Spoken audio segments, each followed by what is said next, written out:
আজ আমি রান্না করব কাতলা মাছের ঝাল। তার জন্য আমি মাছগুলো পরিষ্কার করে নিয়েছি।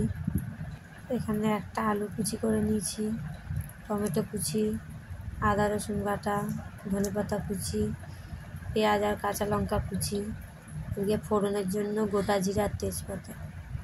চলুন রান্নাটা করা যায়। মাছটাকে নুন হলুদ মাখিয়ে নিলাম। মাছগুলো ভেজে নেওয়ার জন্য তেল গরম করে নিলাম। তেল গরম হয়ে গেলে মাছগুলো ছেড়ে দেবো। মাছগুলো আমার ভাজা হয়ে গেছে। এবার সেই তেলে গোটা জিরা তেজপাতা ফোড়ন দিয়ে দিলাম, পেঁয়াজ আর কাঁচা লঙ্কা কুচি দিয়ে দিলাম। পেঁয়াজটা একটু লাল লাল করে ভেজে নেব। ততক্ষণে এখনও আপনারা যারা আমার চ্যানেলটি সাবস্ক্রাইব করেননি তারা তাড়াতাড়ি গিয়ে চ্যানেলটি সাবস্ক্রাইব করে আসুন। এরপর দিলাম আদা রসুন বাটা, একটা টমেটো কুচি,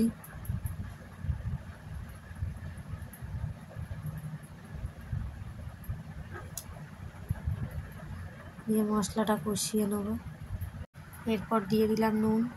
নুনটা আপনার পরিমাপ মতন দেবেন। এরপর দেব জিরের গুঁড়ো, ধনে গুঁড়ো, লঙ্কা গুঁড়ো, হলুদ গুঁড়ো। এবার মশলাটা একটু কষিয়ে নেব। মশলাটা যাতে পুড়ে না যায় একটু সামান্য জল দিয়ে মশলাটা কষিয়ে নেব।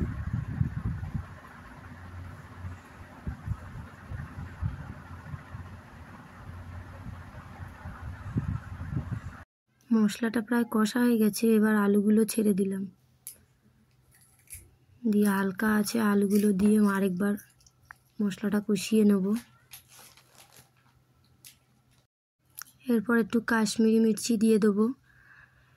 এটা আপনারা চাইলে দিতেও পারেন, নাও দিতে পারেন, কোনো অসুবিধা নেই। দেখুন আমার মশলাটা কত সুন্দর কষা হয়ে গেছে। এবার আমি 2 বাটি জল দিয়ে দিলাম,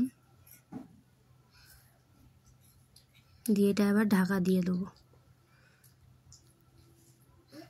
কিছুক্ষণ পর আমরা আবার ফিরে এলাম আলুটা সেদ্ধ হয়েছে কিনা দেখতে।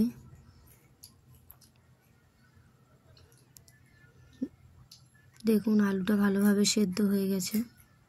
এবার মাছগুলো ছেড়ে দেবো।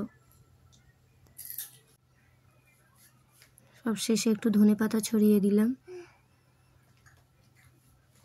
দিয়ে আবার চাপা দিয়ে দিলাম কিছুক্ষণ।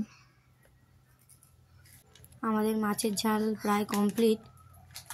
যদি আপনাদের রেসিপিটা পছন্দ হয় তাহলে লাইক, সাবস্ক্রাইব অ্যান্ড কমেন্ট করে জানাবেন।